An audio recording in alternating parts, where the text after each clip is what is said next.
నమస్తే, అందరూ ఎలా ఉన్నారు? నేను మీ రాజేశ్వరిని. ఈరోజు ఛత్తీస్గఢ్ భిలాయ్ కుర్సీపర్ దేవాలయం రావడమైంది. రావడానికి కారణం ఏంటంటే, మా అమ్మకి ఎక్కడైనా పుణ్యక్షేత్రాలకు తీసుకెళ్ళమ్మా అంటే ముందంటది, వీధి చివరున్న దేవాలయంకి వెళ్ళు, అక్కడ పూజ చేయు, ఆ తర్వాత తీర్థయాత్రలకు వెళ్తూ కానీ అనుకుని అంటది. ఎందుకంటే అక్కడికి వెళ్ళిన తర్వాత 5 నిమిషాలు నిల్చొని బెటరు.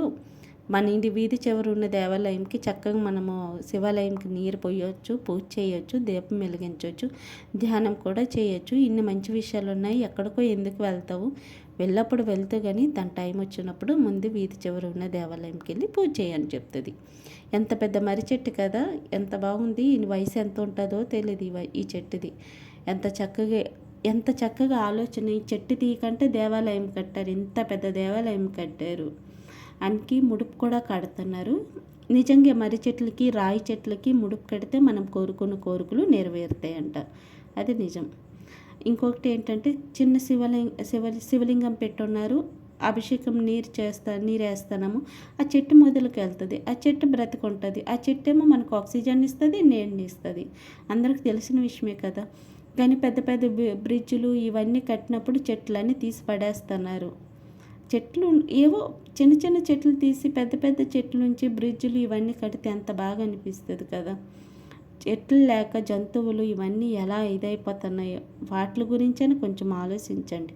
మన మనుషుల గురించనే కాదు, జంతువుల కోసం ఇంకా ఆలోచించేసి బ్రిడ్జిలు కట్టండి, చెట్లు ఉంచండి. మ్యాక్సిమం చెట్లు తీయడానికి ఆలోచించుకోద్దండి. మనకి చిన్నప్పుడు చెప్తారు చెట్లు పెంచండి పెంచండి, పెద్ద అయిన తర్వాత అవే చెట్లు తీయడం అవుతుంది. అందుకోసమే చెట్లు ఎప్పుడు తీయకొద్దండి. మనము దేవాలయంకి వెళ్తాము, దేవాలయంకి వెళ్ళేసిన తర్వాత ఒక 10 రూపాయలు కూడా పూజారులకి మనం వేయటం లేదు. వాళ్ళకి పెద్ద పెద్ద క్షేత్రాల్లోన వాళ్ళకి దక్షిణ మళ్ళీ పేమెంట్ ఇస్తారు. చిన్న చిన్న దేవాలయంలోన ఇవ్వరు. కాబట్టి వీలైనంత వరకు దక్షిణ వేస్తానండి. దక్షిణ వేస్తే ఈ రోజుల్లో ఎంత రేట్లు అవుతున్నాయి కదా, రేట్లకు మనమే తట్టుకోలేకపోతున్నాము. మనకు పేమెంట్లు వస్తున్నాయి, అన్నీ వస్తున్నాయి, మనం తట్టుకోలేము. వాళ్ళు మందిరం మీద ఆధారపడి ఉంటారు. అందరికీ తెలిసిన విషయమే, తెలియపోయిన వాళ్ళ కోసం ఈ విషయం చెప్తాను. దక్షిణ మాత్రం వేయండి.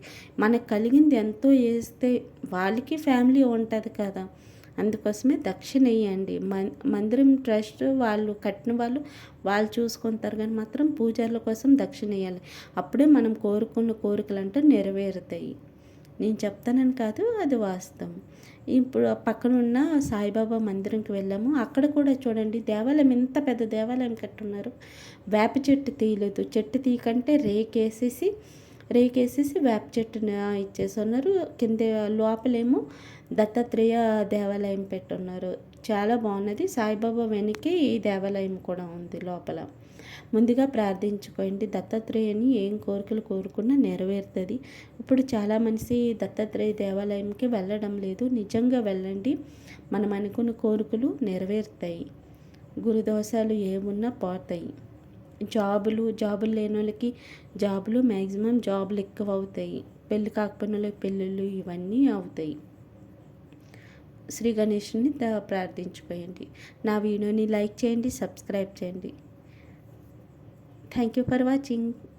Please subscribe.